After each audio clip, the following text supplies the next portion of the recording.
La historia de Daniel tiene una riqueza impresionante para el momento que estamos viviendo. La historia de Nabucodonosor, de su siervo Aspenaz y cómo entra en conflicto con los jóvenes traídos desde Judea, nos va a revelar mucho sobre estos momentos que estamos viviendo. Vale la pena recibir la clase que tendremos a continuación. Ahora, cada vez que estemos en clase, usted va a tener en su mente una línea de tiempo que estudiamos, una cronología del Antiguo Testamento que es importante que la tenga. Y cada vez que hablemos de un personaje, antes de cualquier cosa voy a ubicárselo en esa línea que usted debe tener en su cabeza. Por favor, téngala en su mente. Pusimos la línea del Antiguo Testamento, año 0, Jesús. Y luego nos devolvimos hasta el año 2000 antes de Cristo. Y ahí pusimos ¿a quién? A Abraham 2000 antes de Cristo. Ay no, pero hay años más, años menos, no me peleé por eso, por moneditas no peleemos. Yo digo, eso es para ubicarnos cronológicamente, no es la liquidación de las cesantías ni nada de eso, no peleé por esas semanitas y esos días, ¿no? Entonces, 2000 antes de Cristo, Abraham. ¿Listo? ¿Ya lo tiene en su mente? Cuando todo esté relacionado con Abraham, usted en su mente va a tener ahí claro que es 2000 antes de Cristo. 1500 antes de Cristo. Vamos a ubicar a Moisés, Egipto, la salida de Egipto, el cruce del desierto, ¿correcto? 1500. 1000 antes de Cristo, vamos a ubicar a David. Sí, años más, años menos. 1000 antes de Cristo ubicas a David. En un nieto de David, Israel se partió en dos pedazos. Entonces, del 1000 antes de Cristo, siempre piense que de Israel, mire tan chiquito que es comparado con el Mediterráneo y Chipre y todo eso, ¿cierto? Mire, se partió en dos pedazos. El reino del norte, 10 tribus que lo llamaron Israel, y el reino del sur, que se llamó Judá. La capital del reino del norte, Samaria. Por eso a los del norte les decían samaritanos. La capital del sur, Jerusalén, de la tribu de Judá, por eso el sur quedó llamándose los judíos. ¿Correcto? Entonces quedaron esos dos grupos. Y vamos bien. 2000 Abraham, 1500 Moisés, 1000 David. 2000 Abraham, 1500 Moisés, 1000 David, el reino se parte en dos. Íbamos bien de a 500, ahora no, ahora ya no se puede de a 500. Ahora toca estar pendiente de dos épocas, dos momentos. 700, en el 700 cae el reino del norte, las 10 tribus de arriba, Israel, capital Samaria, los samaritanos. Vienen los asirios, cogen a la gente que estaba ahí, los regaron por todas partes del mundo y ahí trajeron a vivir gente extranjera en esa parte del norte. Gente extranjera que no eran realmente judíos. Lo llamaban samaritanos porque la capital era Samaria. En la época de Cristo había ese conflicto entre los del sur que se llaman judíos y samaritanos, dice la Biblia, dijo la mujer samaritana, ¿recuerdas? ¿Por qué me hablas? Dice, porque judíos y samaritanos no se tratan entre sí. ¿Ya entiende el conflicto? Esos son los que se nos metieron a la finca. Quitaron a nuestros familiares y trajeron a unos extraños ahí y invadieron nuestra finca. ¿Cómo los queremos? Muchísimo, ¿cierto? Entonces ahí está la pelea. Y ustedes no pasan por aquí y ustedes no pasan por aquí. ¿Ya está entendiendo todo el conflicto que había? En el 700, Asiria tomó Israel, el reino del norte. ¿Ya? Por favor, ¿bien? ¿Sí más o menos? Ahora, en el 600 cae el reino del sur, el reino de Judá. Realmente en el 586, ¿cierto? Pero no vamos a pelear por monedas, ¿cierto? 600, le queda más fácil acordar. En el 600 cae el reino del sur, Judá. A ver, esto lo vimos en la clase pasada, y si no, esta noche a las 8 vemos la clase de la semana pasada por internet, entonces usted puede repasar. Había un rey en el tiempo que cambió el imperio, y ya no es el imperio asirio, sino ahora el imperio en el 600 no es el asirio estaba en el 700. En el 600, el imperio que está gobernando es el imperio de los, decimos nosotros, babilónicos. ¿Sabe por qué le decimos babilónicos? Porque la capital de ese imperio era Babilonia, la región donde se hizo la Torre de Babel y todo eso, ¿recuerdas? Donde salen todas las religiones paganas, pero también de lo más desarrollado que había. Una de las maravillas de la antigüedad, ¿recuerda qué era? ¿Alguien recuerda? Los jardines colgantes de Babilonia, una tecnología impresionante, una metrópoli. Vea eso en Nueva York, está tullido al lado de lo que era Babilonia en la época. Eso era un mundo descrestante, impresionante, jardines colgantes. ¿Te imaginas eso? Era como Avatar, que están así las islas ahí, las matas, es una cosa impresionante, ¿sí? Así más o menos era ese escenario que la gente veía ya en Babilonia. Como la capital de Babilonia, les decimos babilónicos, pero la raza y la cultura es los caldeos. No se va a olvidar eso. Realmente ellos eran los caldeos. ¿Está bien? Babilónicos, pero es la capital. La cultura real, global, es caldeos. ¿Está bien? Los caldeos. Resulta que en Judá, en el año 600, ya lo vimos la semana pasada, estaba gobernando un rey que se llamaba Joaquín. Y vino e invadió en ese tiempo un personaje que vamos a revisar mucho, que se llama el Cintocayo, ¿cierto? Nabucodonosor. Nabucodonosor viene y rodea Jerusalén. No la toma, atención a esto, no la toma, la rodea. ¿Por qué no la tomó? Porque habló con el rey que había, que se llamaba Joaquín, y don Joaquín le dijo: venga, hagámonos pasito, yo le paso a usted ahí la vacuna y déjenos quietos. Y empezó a pagarle la extorsión, y pague la extorsión, Joaquín. Y Nabucodonosor no se metió ni con la ciudad ni con el templo, dejó todo quieto, pero los rodeó. ¿Está bien? Murió Joaquín y empezó a reinar su hijo. Usted sabe cómo se llamaba el hijo. Joacín, ¿cierto? Y Joacín estuvo un tiempo que dijo: no, yo no voy a seguir pagándole a este man la vacuna. Se fue y habló con el rey de Egipto, que también está en el mismo problema. Le dijo: venga, colaborémonos los dos y rebotémonos a este man, que no vamos a seguir pagando toda la vida. Y se le rebotó al rey Nabucodonosor. Y el rey Nabucodonosor, que era terrible tipo, dijo: entonces a las malas. ¿Sabes qué hizo? Tomó la ciudad, tumbó el muro, quemó la ciudad, destruyó el templo, se robó el arca de la alianza. Ese fue el que se robó el arca de la alianza. Los utensilios, la menorá original, se la robó ese man. Se llevaron todo, hasta la gente se la llevó. Es lo que hizo. Es más, hasta Joacín se lo llevó. ¿Recuerdan lo que le hizo a Joacín?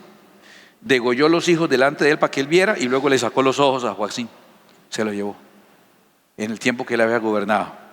¿Y sabes qué hizo también? Tomó lo mejorcito que había y se lo llevó, inclusive lo mejorcito en cuanto a personas. Los jóvenes que podía llevarse hasta Babilonia, así se lo llevó. ¿Quién quedó entonces allá en Jerusalén? ¿Quién quedó? Los viejitos que ya no daban para esa caminada. Este viejito se nos muere en el camino, ¿para qué lo llevamos? O los bebés muy pequeños también, que eso es un problema, se los dejaron a los abuelos. Y los enfermos y la gente que tenía algún impedimento los dejaron en Jerusalén. Hay otro grupo que también quedó, unos que se lograron volar. ¿Recuerdan? Se escaparon. ¿Saben para dónde cogieron esos?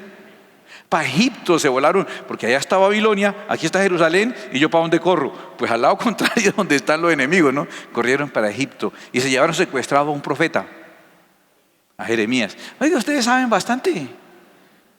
¿Dónde habrán aprendido? Qué bueno que sepan todo eso. A ver, se lo llevaron desde Judá hasta una región que se llama Sinar, que se conoce con este nombre, la Mesopotamia. ¿Ha oído hablar de la Mesopotamia? Meso significa entre, Pótamus, río. ¿Ya? Por eso hipopótamus, ¿sí? Hipo, caballo, pótamus, río. Hipopótamo significa caballo de río. Yo le diría más bien marrano de río, pero le dije caballo de río es hipopótamus, pótamus, río.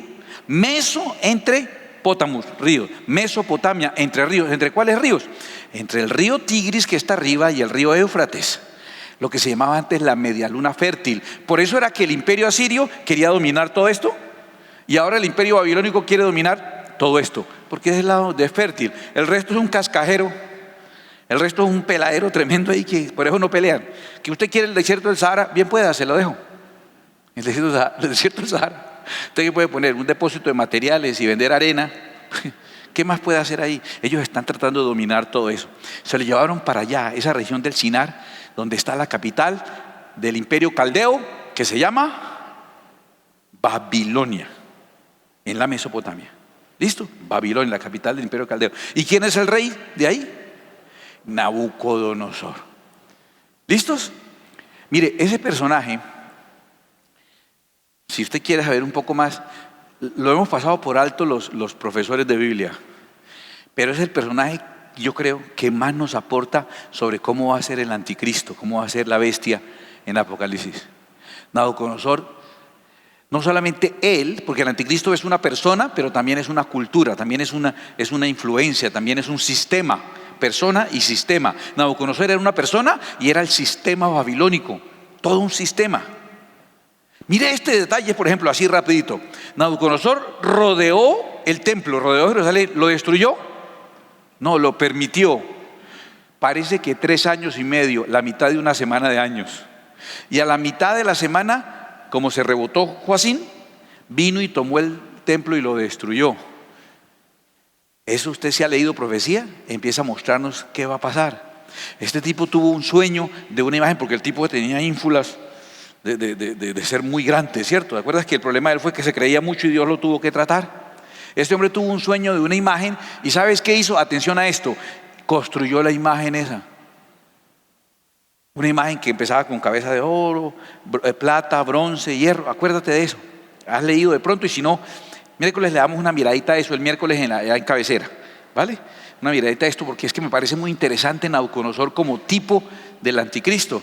La estatua que hizo Nabucodonosor, qué curioso, medía 60 codos por 6. Y usted me dice, uy, ese número es parecido a otro que he visto, 60 codos por 6. Wow, qué interesante, muy interesante. ¿Y ahora qué pasaba con esa imagen? Nabucodonosor se creía, Daniel le interpretó el sueño y dijo, usted es la cabeza de esa imagen. Nabucodonosor era un tipo que él se creía Dios. Miren que él creía que él era Dios. Voy a decírselo de una manera que usted lo entienda hoy más claro. Él era un hombre, pero se autopercibía como un Dios. ¿Sí me entiende?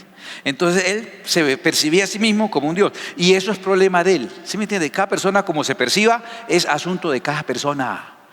Ese se cree gallina, está bien. ¿Sí? Este se cree un caballo, está bien. Este se cree una vaca, está bien. El problema es que quiera que yo lo ordeñe. Eso es lo que complica la cosa, ¿sí me entiende? O sea, el problema no es que este se autoperciba como Dios, sino que él hizo que la gente aceptara esa percepción que tenía y se sometiera a esa autopercepción y la validaran y adoraran la imagen que él creó. Y utilizó unos instrumentos, y la lista de instrumentos nos dice quién es él y a quién representa. El miércoles estudiamos Nabucodonosor. Hoy no quiero hablar tanto solo de Nabucodonosor. Hoy quiero hablar de el sistema, el entorno social, político, económico, moral de esa época. ¿Para qué? Para si usted lo ve por ahí cerquita, usted diga, uy, qué tiempos estamos viviendo, ¿vale? Para eso. Entonces quiero hablarles del episodio que está narrado en Daniel capítulo 1. Voy a leerle cómo cuenta la historia de Daniel. Atención. Estoy muy feliz de que a medida que voy leyendo, usted va diciendo, este es fulano, claro, porque usted sabe, ¿no? El otro estará haciendo, pero usted estará haciendo ahí al ladito todo el análisis. Dice, en el año 3 del reinado de Joacín, rey de Judá, ¿cierto? ¿Lo tiene claro? Rey de Judá. Vino Nabucodonosor, rey de Babilonia, se lo sabe también, a Jerusalén y la sitió. ¿Está entendiendo o no? Usted sabe mucho. Y el Señor entregó en sus manos a Joacín, rey de Judá, y parte de los utensilios de la casa de Dios. ¿Usted está entendiendo todo eso? Como le diría el caníbal, usted sabe mucho. ¿Sí? Qué bueno. Qué bueno, mire, a la casa de Dios, dice, y los trajo a tierra de Sinar, a la casa de su Dios, y colocó los utensilios en la casa del tesoro de su Dios. Usted lee Daniel, empieza a leer y dice, mira, nos van a contar la historia de qué, de unos utensilios que se robaron, ¿o no? Mire la introducción y usted dice, es la historia de unos utensilios que eran de Dios y se los robó un tipo y se lo llevó para allá, para donde el Dios de él. Parece que nos habla de utensilios, pero nos está describiendo un entorno. Atención a este entorno. Mire esto. ¿Han oído la historia que Jesús cuenta del buen samaritano? ¿Quiénes eran los samaritanos? Los del reino del norte, las 10 tribus que se los llevaron, trajeron gente extraña. Esa gente extraña, como la capital de Samaria, les decíamos samaritano. Ya, eso lo sabemos, ¿cierto? Esas son letricas de aquí, subtítulos. Bueno, y Jesús en una narración del buen samaritano dice, un hombre descendía de Jerusalén a Jericó y cayó en manos de ladrones. ¿Por qué Jesús escogió esas 2 ciudades para narrar el proceso? El hombre que cayó en manos de ladrones es la humanidad. ¿Qué está diciendo Jesús? Que vivía en Jerusalén. ¿Qué significa Jerusalén? Comunión con Dios, servicio a Dios. ¿Y para dónde iba el tipo? Para Jericó. ¿Qué se acuerda usted de Jericó? Maldiciones, el lingote de oro, monedas de plata, el manto, Rahab la ramera. Cuando Jesús nos habla de la humanidad representada en ese hombre y dice que descendía de Jerusalén a Jericó, ¿qué está diciéndonos ahí con el proceso de la humanidad? ¿Qué está diciendo que estaba pasando realmente? Un descenso moral. La humanidad estaba en una decadencia. Aquí Daniel hace lo mismo. Nos dice que fueron tomados ¿de dónde? De Jerusalén. Jerusalén significa servir a Dios, creer en Dios. Y fueron trasladados ¿a dónde? A Babilonia, a la región del Sinar, a un lugar de paganismo, a un lugar de ídolos.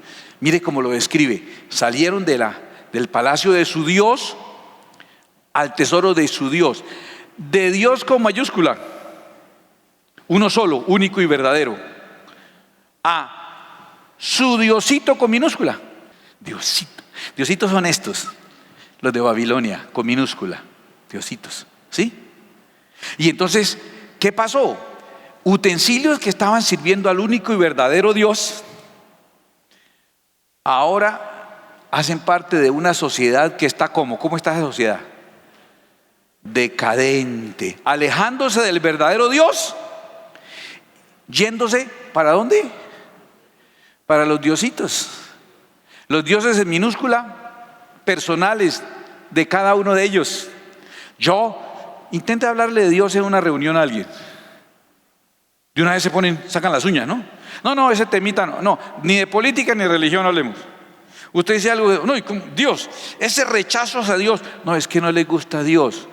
No, es que han cambiado a Dios por su Dios personal.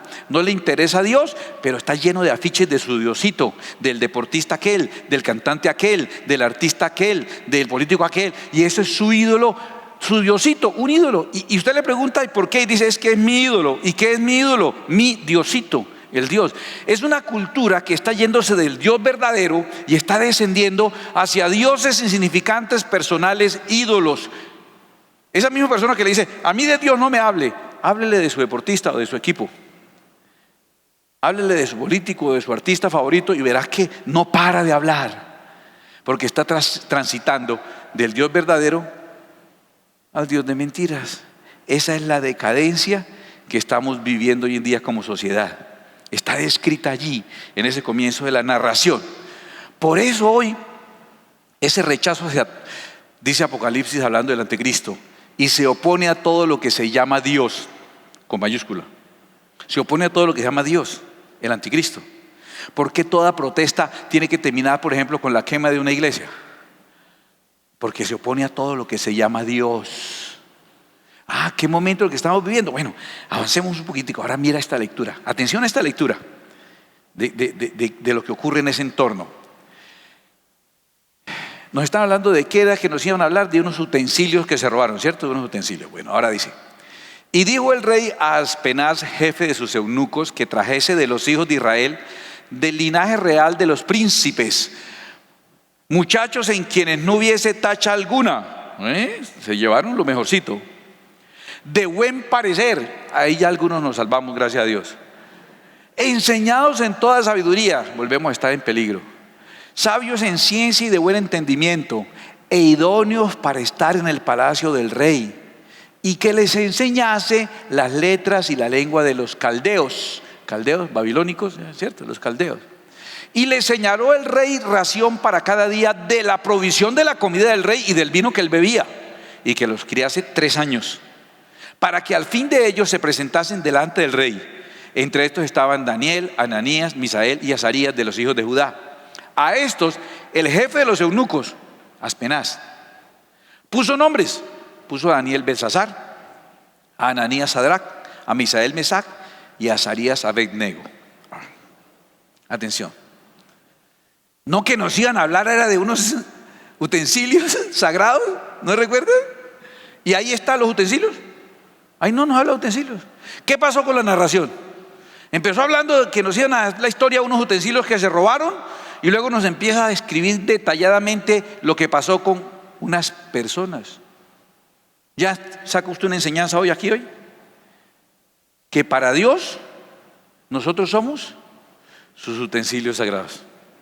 Y vea en la Escritura lo que pasó con aquellos reyes que tomaron los utensilios sagrados de Dios para beber vino. Un hijo de Nabucodonosor lo hizo. O para ofrendar, profanar algo sagrado. ¿Sabe que los sagrados no son los utensilios? Los sagrados somos nosotros. Y usted no puede profanar su vida porque usted es un utensilio de Dios. Dios nos ve como sus utensilios sagrados. A nosotros. Por eso habla de esos muchachos. A ver, esta narración, atención a esta parte, esta narración de pronto cambia y la historia empieza a girar solo en torno de unos personajes, de los que nos dan incluso los nombres. Y esos personajes son exclusivamente muchachos. ¿Por qué muchachos? ¿Por qué muchachos? ¿Qué pasó con los abuelos? ¿Y qué pasó con los niños muy pequeños? Si medio crecían los llevaban, pero si no, con los débiles se queda. Por eso ahorita la historia es de muchachos. Atención a una cultura donde aparezca este concepto. Importante que conozca este concepto. Ese se llama adolescentrismo. Empecé a oír algo parecido a eso desde los 90 que estudiaba, por ejemplo, al doctor Guillermo Carvajal, un psicoanalista, psiquiatra muy reconocido, especialista en adolescencia. Escribió el libro Adolecer, la aventura de una metamorfosis. Como era docente en ese tiempo me tocaba leer mucho al doctor Guillermo Carvajal, tremendo. Después lee uno, por ejemplo, a Nicolás Márquez. Y lo último que estaba leyendo, recomendado por alguien, a Agustín Laje, que usa este término y describe que esa es una característica única en la historia de la humanidad de nuestra generación. El adolescentrismo. ¿Qué es el adolescentrismo? Mire, que ya tiene un término nuevo usted para usar, ¿cierto? ¿Qué es? En toda cultura, en toda la historia, la autoridad la tenían ¿quiénes? Los mayores. La sabiduría la tenían los mayores. ¿Usted buscaba un consejo de quién? ¿Sí? Claro, usted iba donde el sensei, el pequeño saltamonte, o sea, un joven. Tenía que buscar al sabio, que era el sensei, abuelo, o el maestro Miyaki, ¿cierto? Para que le dé consejo. El sabio, el anciano, allá, calvo, barbado, gordo.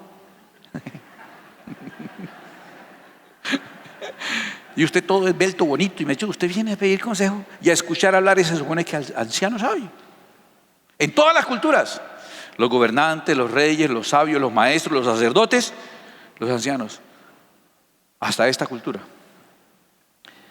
que tiene un concepto que se llama adolescentrismo. La adolescencia, escuche esto, y lo denuncia Guillermo Carvajal en su libro Adolecer, la aventura de una metamorfosis. Dice, atención, no lo usa con estas palabras porque en los 90 no se usaban estas palabras, pero lo que él nos enseña es que la adolescencia como la vivimos nosotros nos la enseñaron los americanos a través de las películas de adolescentes en su época de fraternidad, de la universidad, de high school, que se les es permitido todo, que es para rumbear, para drogarse, para tener sexo, para el desorden, y se les tolera porque son adolescentes.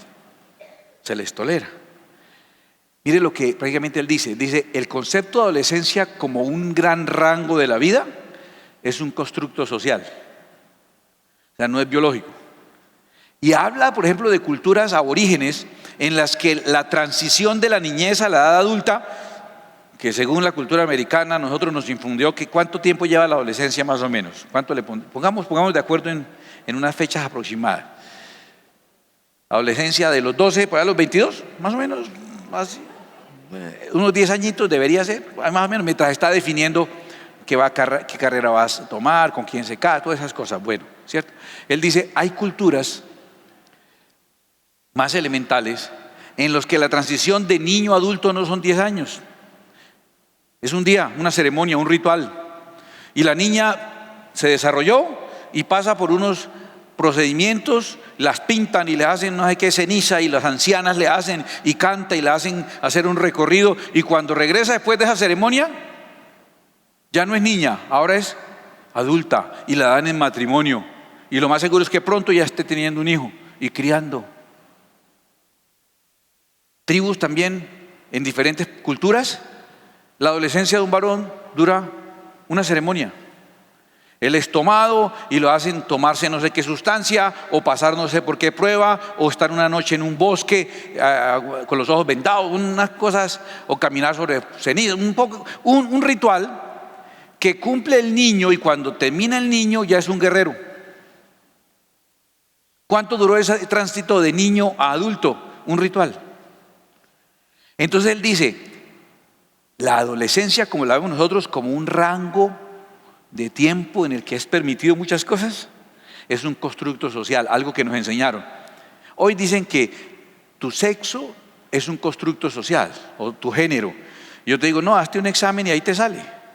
Sin que te vean cómo estás vestido, pintado, lo que sea, el médico llega y mira y dice, ¿es un hombre o es una mujer? Eso es biológico.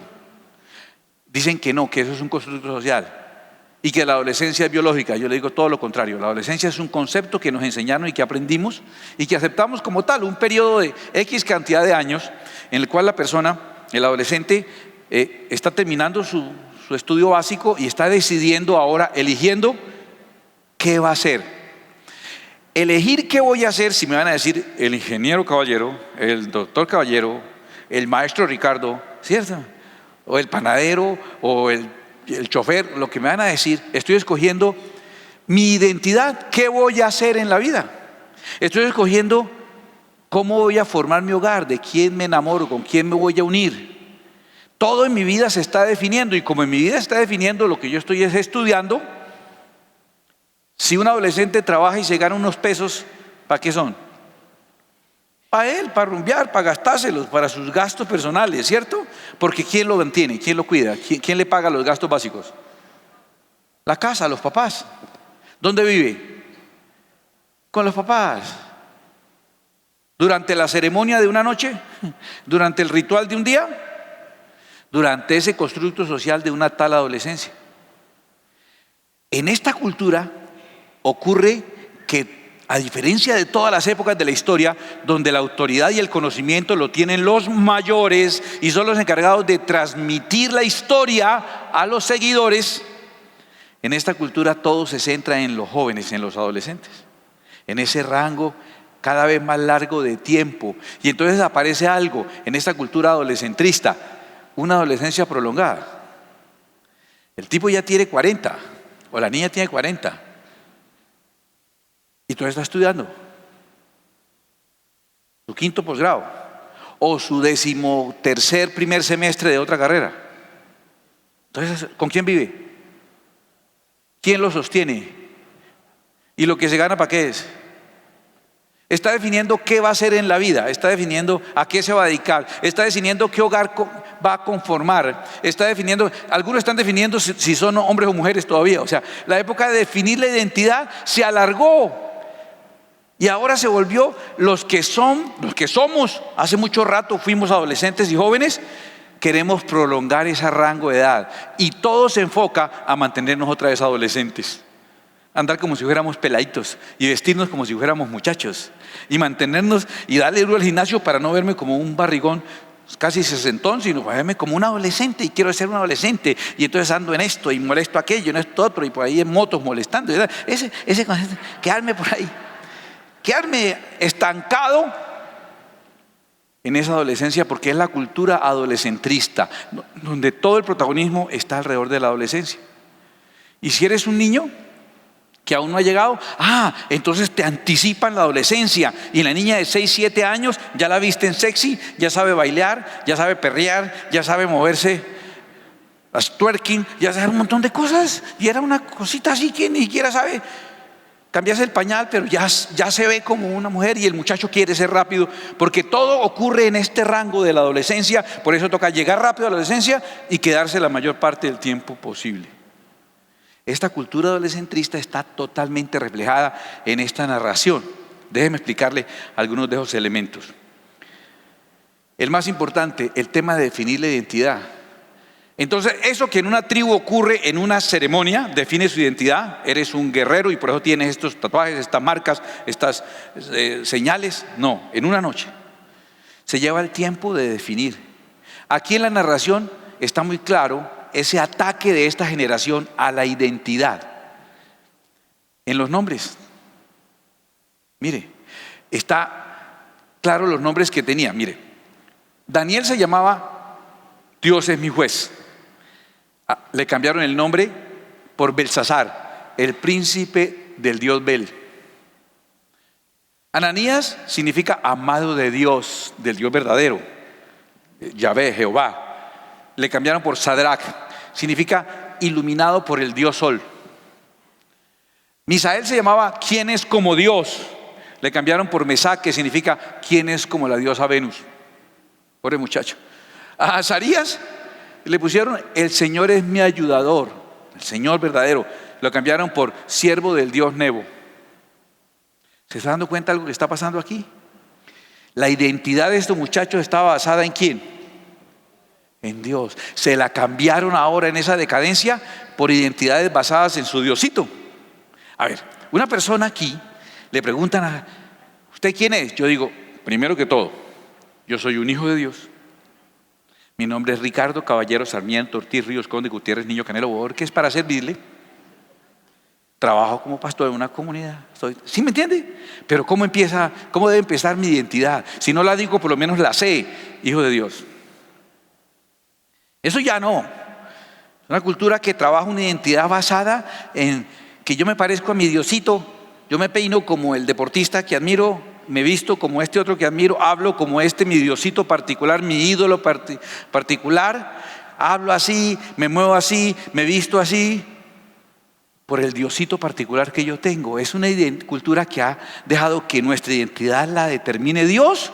Para ahora, ¿cuál es la identidad de los muchachos? Están buscando con quién identificarse, a quién parecerse. Y fíjese que no son sus papás, ni sus abuelos. De hecho, quieren parecerse lo menos posible. ¿Quién les cambió los nombres? ¿Alguien recuerda quién les cambió los nombres? ¿Cómo se llamaba ese tipo? Aspenaz. Mire este detalle. ¿Sabes? La raíz del nombre Aspenaz es la raíz aspid. ¿Alguien sabe qué es aspid? Una víbora. ¿A quién representa Aspenaz? A la serpiente antigua que es Satanás, que apareció en el huerto del Edén a cambiar las cosas. Estaba tan claro que Dios es Dios, que Adán tenía tan clara su identidad que no se confundió sintiéndose atraído por un animal, aunque no había visto una mujer. Tenía tan clara su identidad que cuando vio a varona dijo, esa sí es de las mías. Adán sabía, si alguien le decía a Adán, ¿usted es mujer? No, ella es mujer. ¿No es que estamos sin ropa? Yo soy hombre y ella es mujer.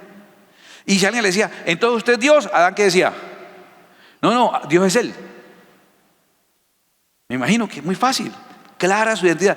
¿Qué viene Satanás, la serpiente, la aspida a decirle? Pero ustedes pueden ser como Dios, o sea, no dejar de ser el hombre y que Dios viene a atacar la identidad de ellos mismos también. Con su cuento, enredándolos, la culebra esta de la aspid, ataca la identidad de una generación completa. ¿Qué instrumento también usa? ¿Recuerda cuál era la función de Aspenaz? ¿Cómo lo describe la Biblia? Era el jefe de los eunucos. Si no sabe qué es un eunuco, es una persona castrada, una persona que sus genitales le fueron destruidos. ¿Qué usa el enemigo para confundir al extremo la identidad de una persona? Destruirle su sexualidad también. Destruirle su sexualidad. Y con eso está destruyendo su identidad. ¿Cómo lo hace? Muy fácil, le voy a dar un truco fácil de cómo la serpiente, el aspid, Aspenaz. Aspenaz significa la cultura diabólica impuesta. La cultura diabólica que ha sido impuesta. Atención, ¿cómo lo hace? Mire qué fácil es. Como están tomando los niños y los están ingresando a la adolescencia antes de tiempo. La adolescencia es la etapa en que te desarrollas y hormonalmente empiezas a tener sexualidad activa o por lo menos capacidad de sexualidad. A los niños los hacen subir antes de tiempo a esa edad, los suben antes de tiempo. Por ejemplo, los visten sexy, los ponen a hacer bailes que tienen que ver con contenidos eróticos, los ponen a ver, les hablan temas eróticos. Va un drag queen a unos niños en un jardín, un tipo totalmente estrambótico, un hombre vestido no sé, él cree que de mujer, pero no es de algo totalmente extravagante, a leerle cuentos a los niños. Y ellos están viendo eso. Es mi profesora, pero es un señor. Yo vi el video en que le pregunta, ella le dice, yo soy una mujer, y el niño lo mira y le dice, no, usted es un señor. Pero le siguen haciendo hasta que el niño diga, ah, no, si él se cree mujer, es mujer. Le destruyen la sexualidad y los hacen entrar a la sexualidad. Entonces a niños de 6º grado, que ya sería el bachillerato, van y les reparten preservativos y les hablan del tema sexual y les enseñan sobre cómo autoestimularse y cómo reconocer su propio cuerpo, y les ponen el tema de sexualidad y les reparten preservativos a unos peladitos que inclusive el preservativo les sirve por ahí de media, si acaso, no más. Pero le pusieron ya en las manos y en la mente el tema de sexual. Y yo le pregunto, ese peladito entre 9, 10, 11 años, le ponen el tema sexual y en las redes y en los dispositivos que él tiene acceso, que son muchos, carga sexual de las canciones, de la música, de la forma de vestir, de los videos, toda esa carga sexual, ese muchachito, entonces lo estimulan a tener experiencias sexuales. Y ese muchachito de 10 años puede tener una experiencia sexual con una niña de 10 años o de 9. No, esa niña de 9 años puede decirle al papá que se va con el novio a tener una experiencia sexual heterosexual. No dejaríamos eso. A la niña la dejamos en la pijamada con otras niñas de esa edad. Y al niño en el entrenamiento bañándose en la ducha o en la piscina con niños de su edad, con el tema sexual alborotándole la cabeza. Entonces las primeras experiencias sexuales que tienen tantos niños a esa edad como niñas a esa edad y que van a determinar para siempre su tendencia y su inclinación sexual son experiencias con personas de su mismo sexo. ¿Está entendiendo eso? O las tuvieron libremente con personas de su mismo sexo, o alguien mayor pervertido los incursionó en la experiencia sexual de manera pervertida. Entonces, acelerarle la sexualización a los niños ha generado este caos, porque les estamos haciendo definir equivocadamente la sexualidad cuando ni siquiera su cuerpo hormonalmente está definiendo su sexualidad. Y entonces así apenas logró destruir la sexualidad de esos muchachos. Daniel fue eunuco. A muchos les cuesta trabajo y me dicen, ay no, que Daniel, sí, fue eunuco. Estuvo durante 4 emperadores, 3 imperios, vivió muchos años, murió de viejo, no tuvo esposa y no tuvo hijos. Claramente el libro de Isaías, alguien me mostraba, dice, le profetizó a Ezequías que a esos muchachos los iban a castrar inclusive. O sea, él fue un eunuco.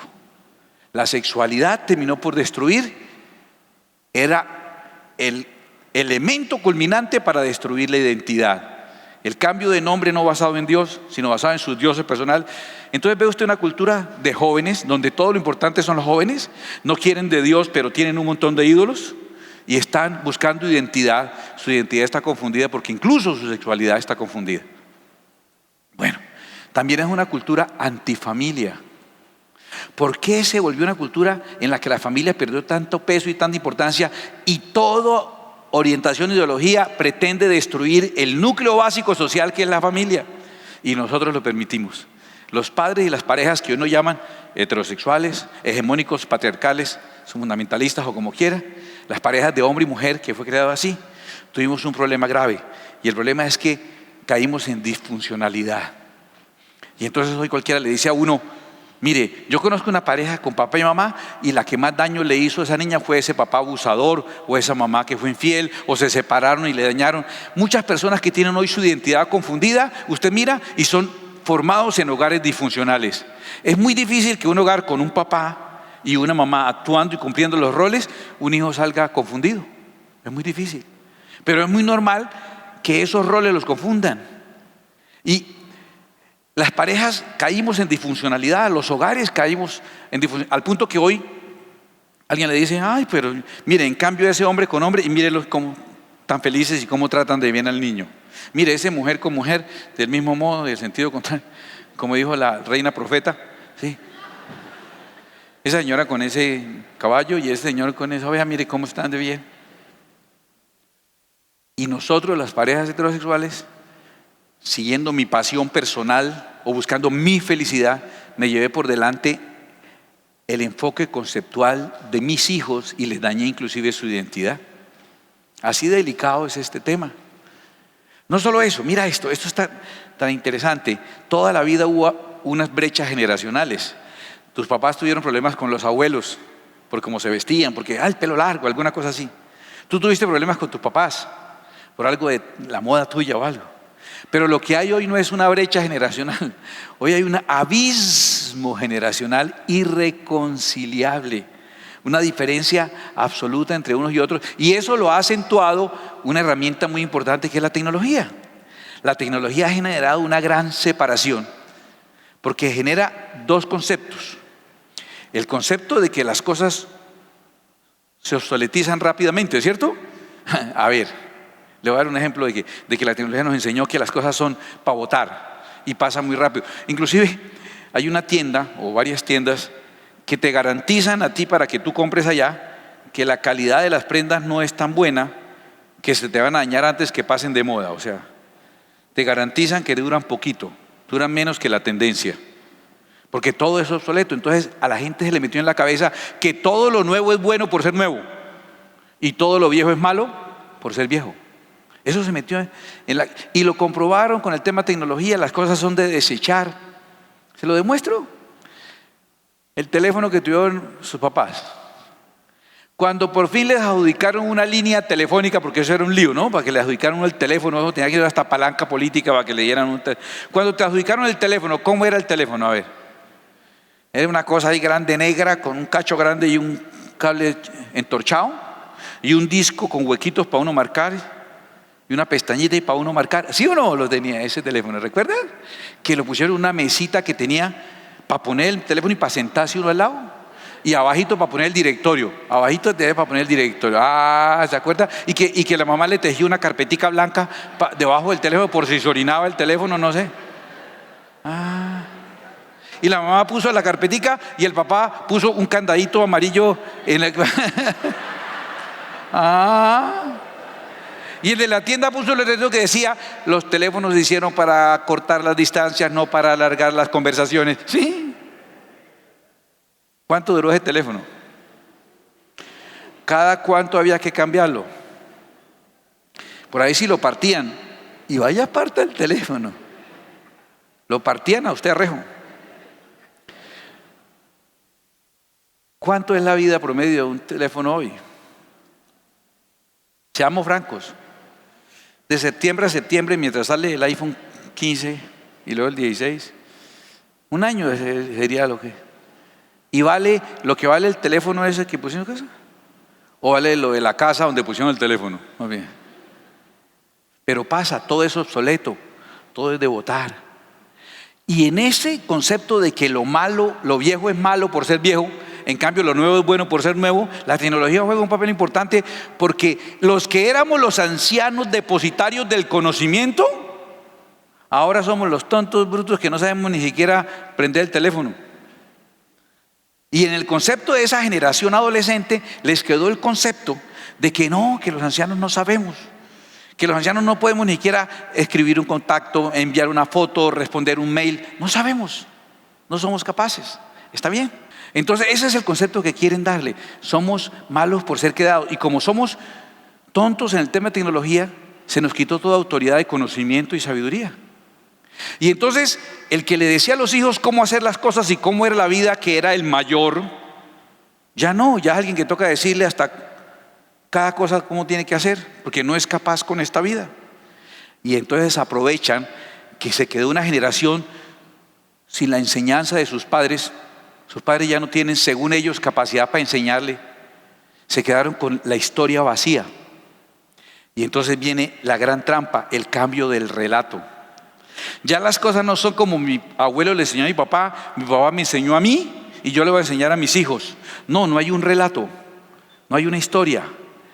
Tengo la mente vacía y fui a unas instituciones de colegio, de escuela y de educación superior, donde con ese relato vacío me contaron el relato que quisieron y me adoctrinaron y me contaron las cosas como quisieron contarlas, y ese se volvió mi relato, el que me contaron otros. Porque los padres pidieron esa capacidad de transmitir el conocimiento. Ellos no saben, son ignorantes. La tecnología nos convenció de que no saben. Y por eso ellos no son los que me dicen cómo son las cosas. Por eso fui a donde otros que no me dan comida, que no han atendido mis enfermedades, que no meten la mano por mí, que no me han dado nada en la vida. Y ellos tienen toda la razón y me enfrento a mi papá y lo contradigo, y si es preciso lo humillo porque acepto el relato de otro y no el de mi padre que me está dando de comer. Ese es el problema.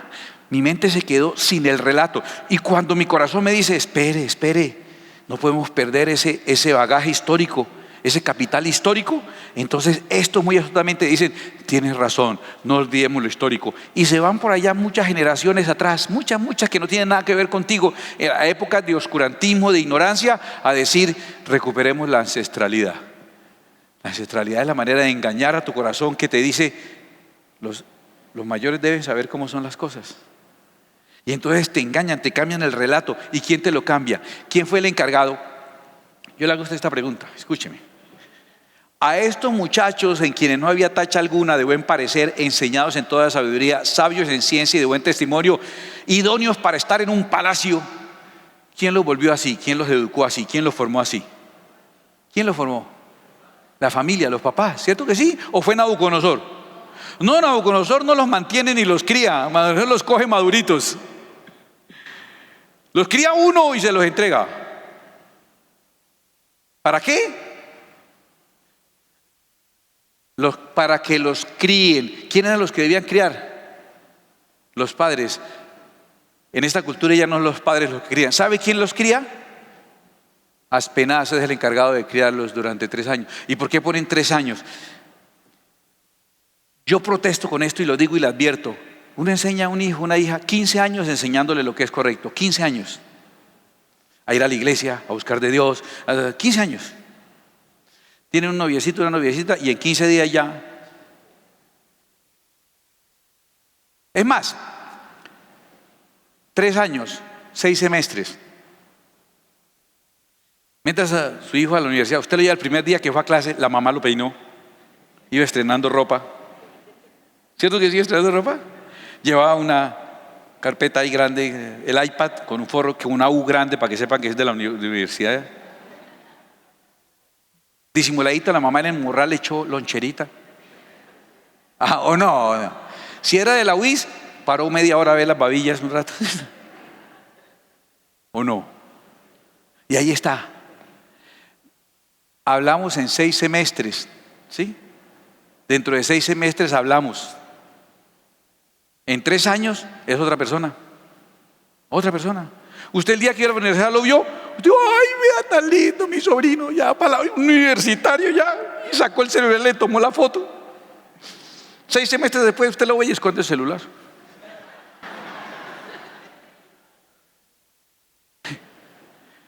¿Qué pasó? La idea es quitarle a la familia la capacidad y la obligación de criar y entregársela al sistema satánico impuesto de la serpiente, cuya mayor habilidad es cambiar el relato. La serpiente ni mordió a varona, ni la hizo caer, ni la asustó. La serpiente vino a cambiar el relato. Mire cómo dice la serpiente. ¿Con que Dios os ha dicho que no comáis de todo árbol del huerto? No está haciendo nada, cambiando el relato. Mira, no estoy mintiendo, escúchame. En los 90, con problemas de seguridad, con varios atentados, tuve que irme del país. Mi empresa quebró. Fue una persecución tremenda lo que tuve atentados. Balearon a un trabajador mío creyendo que era yo. Intentaron poner un carro bomba. Fue una época tremenda.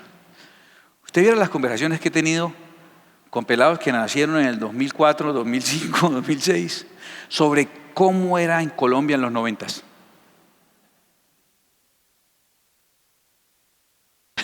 No, yo los miro y te digo, ¿en qué año naciste? Yo en el 2007.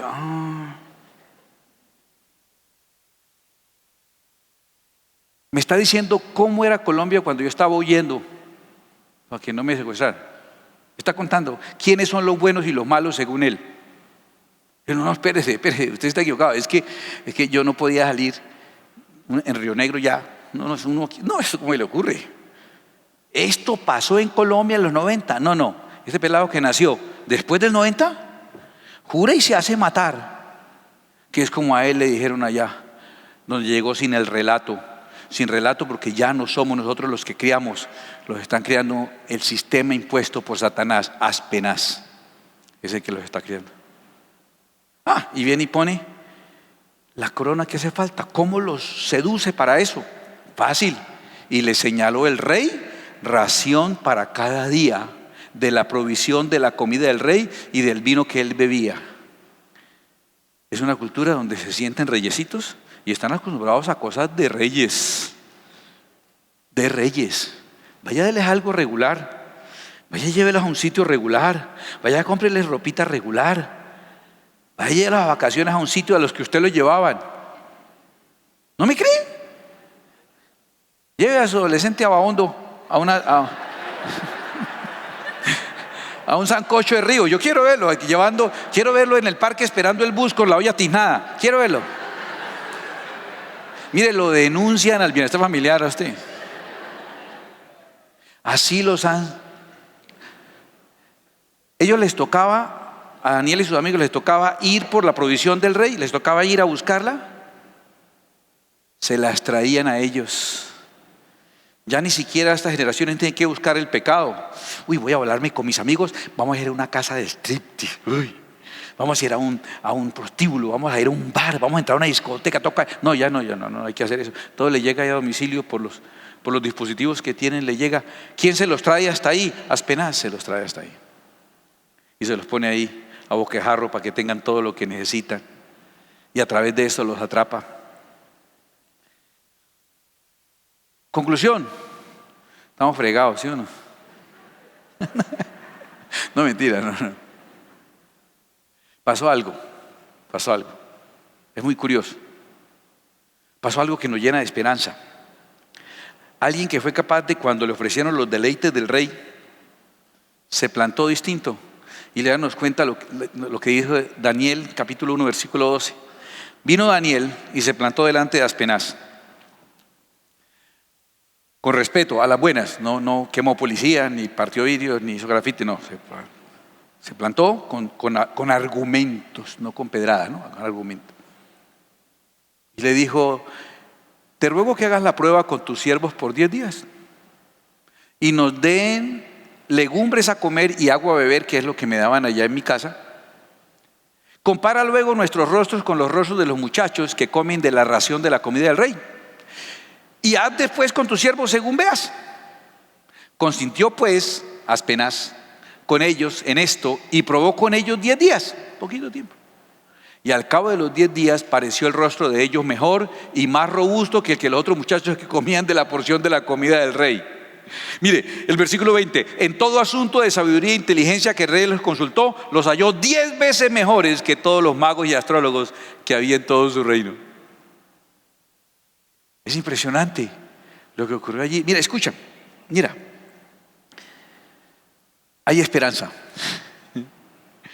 Porque es que pueden decir de todas las ideologías del mundo y puedes decirte que tal autor, que tal dicho, que tal cantante, que el eminencio filósofo La Liendra dijo que debía ser aquí así. No sé, ellos te pueden dar todos los argumentos que quieran de sus nuevos idealistas pensadores. Pero nadie puede contradecir algo que se llama resultados. Y ahí se plantó Daniel y le dijo: espere un momentito, hablemos desde los resultados. Y cuando hablamos desde los resultados, las cosas se aclaran. Porque tú puedes darme un montón de opiniones y conceptos que viste en internet y yo te digo: espérate, no te alcanzo a oír. Pon tus logros y párate encima de tus logros y así te escucho. Porque como yo estoy aquí encima de los míos, no te alcanzo a escuchar. Para que hablemos, pon tus logros, te paras y ahí sí nos miramos a la cara y te escucho. Pero deja de gritarme desde por allá, desde tu cuarto, debajo de tus almohadas, porque no alcanzo a escucharte. Y lo que Ariel está diciendo es: venga, Aspenaz, usted para echar lengua, para cambiar el relato, no le gana a nadie. Para enredar la pita, no le gana a nadie, Aspenaz. Venga, hablamos de resultados. Venga, miramos el que vive de esta manera y hablamos dentro de 10 años qué trabajo tiene, qué hogar tiene, qué hijos tiene, qué salud tiene. Y ante eso nadie puede discutir, ante los resultados. Y esa es el arma que Dios nos dio. Y quiero decirle a ustedes, jóvenes, y a los mayores, que tenemos una potestad dada por Dios para no dejarnos vencer. El Señor mismo en Lucas capítulo 10, versículo 19 dice: he aquí, os doy potestad de hollar. Hollar es poner la huella, no tiene que ver con olla de sin H, ¿no? Hollar es de poner la huella, o sea, de pisar. He aquí, os doy potestad de pisar, de estripar serpientes y escorpiones. ¿Serpientes como quién? Serpientes como el modelo social impuesto desde el infierno. Podemos pisotear ese sistema y sobre toda fuerza del enemigo y nada nos va a dañar. Hemos sido capacitados por Dios para plantarnos ante un sistema que a todo el mundo lo domina, y uno le dice: me da mucha pena, yo me planto. Ay, es que mi manera de pensar es esta. Yo le dije: pero la mía es esta, basada en estos resultados. Y yo le digo: hagan la prueba. Y a los jóvenes también le digo: hagan la prueba y miren resultados de los que hacen de una manera y los que hacen de otra manera. El sistema está diseñado para que se cumpla el sueño de Nabucodonosor. Pero esos 4 insignificantes muchachos que no se regalaron por placeres y por deleites a cambiarse su manera de pensar, convirtieron el sueño de Nabucodonosor en la pesadilla de Nabucodonosor, que la estantería se le cayó, que vino una roca no cortada por mano de hombre que representa a Jesucristo, que es la roca de los siglos, y tumbó toda esa estructura y todo ese montaje y venció y estableció su reino para siempre. Y mientras tanto nos ha dado potestad de lidiar con esos escorpiones y serpientes y aspides. Cierra tus ojos un momento, por favor. Dile al Señor, mejor todavía, ponte de pie y dile al Señor: recibo esa potestad. Dile al Señor, dile: recibo la potestad. Dígalo: recibo la potestad de pisotear serpientes y escorpiones y sobre toda fuerza del enemigo. Dígalo: y nada me dañará. Y diga: y nada dañará a mis hijos, y nada dañará a mis nietos, y nada dañará a mis sobrinos, y nada dañará a los jóvenes de nuestra congregación. Recibo la potestad de pisotear esos conceptos que están muy estructurados, que tienen mucho cuento, que están muy alimentados con los deleites del rey, que están muy rodeados de cosas pero que no dan resultados. Estamos en medio de un sistema donde cualquiera habla un montón de cosas y toda la gente le cree, pero a la hora de ver qué hacen y qué resultados obtienen, estamos en una época en que nos pintan pajaritos de colores y creemos el cuento y nos hablan de sistemas sociales y políticos ideales de armonía y paz absoluta, y vas a mirar los resultados de esos sistemas donde los han puesto. Llegó la hora de entender que las cosas tienen que ganar su peso por los resultados, por los resultados. Y si no me lo crees, haz la prueba por 10 días. Si no me crees, haz la prueba por 10 días de vivir una vida conforme a este mundo, con todo lo que este mundo impone, y mira en 10 años qué hogar tendrá esa persona, qué vida tendrá, qué prosperidad tendrá. Y en cambio el Señor está con nosotros y es la roca que ha golpeado en los pies a esa estructura, y todo ese sistema caerá y nosotros hollaremos serpientes y escorpiones. Nuestra vida le pertenece a nuestro Rey. Señor, te pertenecemos a ti, Señor. Somos tuyos, de la coronilla de nuestra cabeza hasta el último de nuestros dedos del pie. Cada célula mía es tuya, mi familia es tuya, mi esposa es tuya, mis hijas son tuyas, los nietos que debe tener son tuyos. Todo lo que tiene que ver conmigo es tuyo. Te pertenezco al 100%. Y esta batalla, Señor, con tu ayuda la estamos peleando y la venceremos, seremos victoriosos. Pasó Nabucodonosor y vino su hijo Belsasar. Pasó Belsasar y vino el rey Darío de Media. Pasó el rey Darío de Media y vino el rey Ciro de Persia. Pasan las ideologías, pasan los sistemas, pasan los cuentos, y el único que permaneció siempre a lo largo de todo ese tiempo fue Daniel, aquel que se sostuvo aferrado a la fe del Dios. Así como tú estás ahora, aferrado a nuestro Rey, Señor, con las uñas, con los dientes. Señor, no tengo cómo garantizar que mis hijos llegarán a buen destino. Te confieso que me da pánico pensar lo que les espera y el mundo que están enfrentando. No quiero ni pensar el mundo que enfrentarán mis nietos. Si las maldades han sido tan grandes hoy, ¿cómo será mañana? Pero me agarro de ti y recibo la potestad de hollar serpientes y escorpiones y sobre toda fuerza del enemigo, y nada los dañará ni nos dañará. Mi confianza está puesta en ti. Por eso, Señor, bendigo tu nombre y te adoro, Señor, con todo mi corazón. Iglesia, adora al Rey. El propósito de Dios con este canal no es reemplazar tu iglesia, ni tu tiempo personal de estudio y de búsqueda de la presencia de Dios. Es apoyarte en tu crecimiento espiritual y el conocimiento de las Escrituras. Tú puedes apoyarnos a nosotros también cada vez que ves un video, cada vez que le das like, que lo compartes. Cuando te suscribas a nuestro canal, invitas a otros a suscribirse también. Es la manera en que tú nos apoyas para que nosotros también podamos seguirte apoyando.